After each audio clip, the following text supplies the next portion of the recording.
তাহলে আজ যে 4টি মৃতদেহ শ্মশানে দাহ হতে দেখলাম, তাদের মৃত্যু কি এই একই কারণে ঘটেছে? হ্যাঁ হ্যাঁ ঠাকুর মশাই, আজ সকালে হালদারদের বাড়ির 4 জনেরই রক্ত শূন্য মৃতদেহ উদ্ধার হয়েছে। ও বাড়িতে আর কেউ থাকতো না? না, স্বামী স্ত্রী আর আর 2টো বাচ্চা, এই নিয়ে ওদের সুখের সংসার ছিল।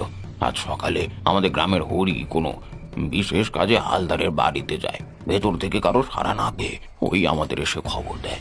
আমরা গিয়ে মৃতদেহগুলো উদ্ধার করি। এই তো হরি এখানেই আছে। কিরে হরি, ঠাকুর মশাইকে বল আজ সকালে কি ঘটেছিল বল।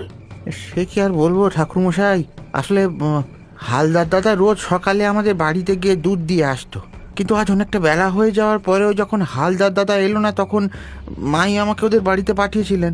আমি গিয়ে ওদের দরজায় কড়া নাড়ি। হালদার দাদা, ও হালদার দাদা, বাড়ি আছো?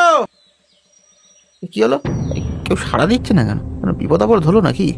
যাই তো গিয়ে তাড়াতাড়ি মন্ডল দাদুকে খবর দিকে।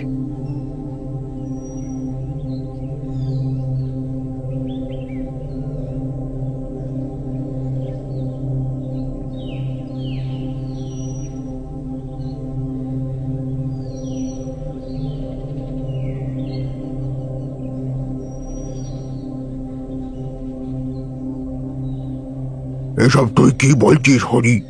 কেউ দরজা খুলছে না মানে? হ্যাঁ গো দাদু, আমি কতবার ডাকলাম, কিন্তু দরজা খোলা তো দূরের কথা, কেউ ভেতর থেকে সাড়া পর্যন্ত দিল না। কই চল তো দেখি।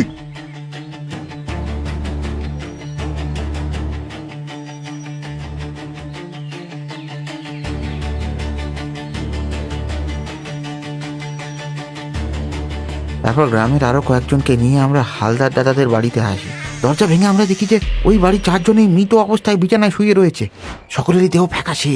তারপর আমরাই মৃতদেহগুলো সৎকারের ব্যবস্থা করি। জানি না বাবা, এ কোন পাপের শাস্তি আমরা ভোগ করছি। গ্রাম ছেড়ে সবাই এক এক করে চলে যাচ্ছে। আমরা যে কজন বেঁচে আছি তারাও ভাবছি অন্য কোথাও চলে যাব, নাহলে আমাদের সবাইকে মরতে হবে। দেখুন, আমি সবটাই শুনলাম। আমি জানি না আপনাদের কতটা উপকার করতে পারবো, তবে আমি যথাসাধ্য চেষ্টা করব। আর আজ রাতটা আমি চণ্ডীমণ্ডপেই কাটাবো। আপনারা এখন বাড়ি যান।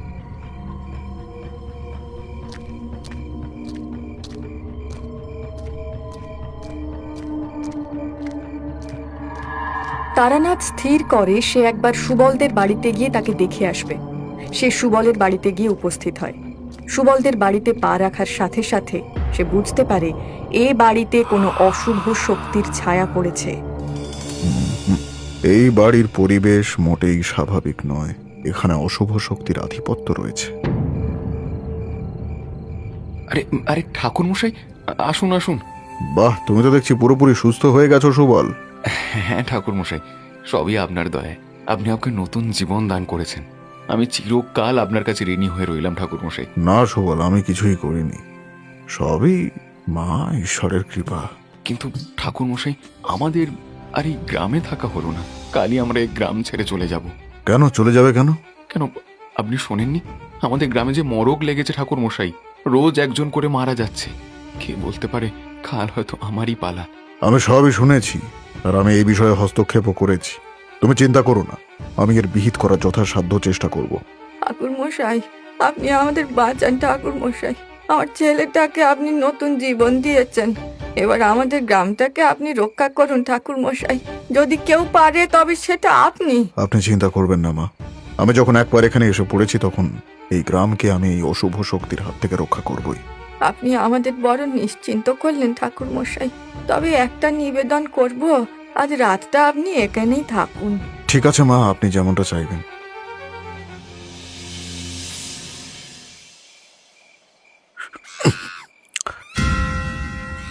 আর এখানে বাদুরের শব্দ কোত্থেকে আসছে? যাই তো, একবার বাইরে গিয়ে দেখে আসি। এখানে তো কেউ নেই, তাহলে এই শব্দটা এলো কোত্থেকে? তাহলে কি আমি ঘুমের মধ্যে ভুল শুনলাম? পরের দিন সকালে তারানাথের ঘুম ভাঙল বাড়ির বাইরে মানুষের গোলযোগ শুনে।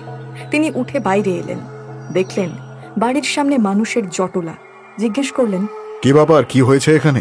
ঠাকুর মশাই, আজ আজ আবার গ্রামের 2 জনের মৃত্যু হয়েছে। বিষয়টা যতটা সহজ ভেবেছিলাম ততটা নয়। আমাকে কিছু একটা করতেই হবে। তবে তার আগে আমাকে একবার এই গ্রামটা ঘুরে দেখতে হবে।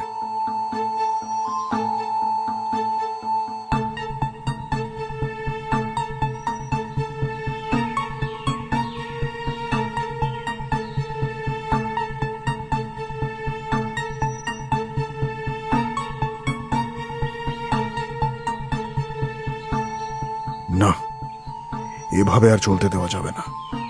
এইভাবে একটা গ্রামের মানুষ অসহায়ভাবে মৃত্যুর দিকে এগিয়ে যাবে আর আমি তাদের সাহায্য করব না, সেটা তো হয় না। আরে ঠাকুর মশাই, যে গ্রামের সকলের মুখে শুনলাম তারা আপনার উপরে বড় ভরসা করে আছে, কিন্তু আমি যে কিছুই বুঝতে পারছি না। সবাই যে গ্রাম ছেড়ে চলে যাচ্ছে। মোড়ল মশাই, বিপদ যে শিয়রে ঘনিয়ে আসছে তাতে সন্দেহ নেই। আমি ঠিক করেছি আজ রাতেই এই গ্রামের শ্মশানে যজ্ঞে বসবো। এই মৃত্যুর কারণ আমাকে জানতেই হবে। ঠিক আছে ঠাকুর মশাই, আমি আপনার যজ্ঞের সমস্ত আয়োজন করে দেব। ঠিক আছে।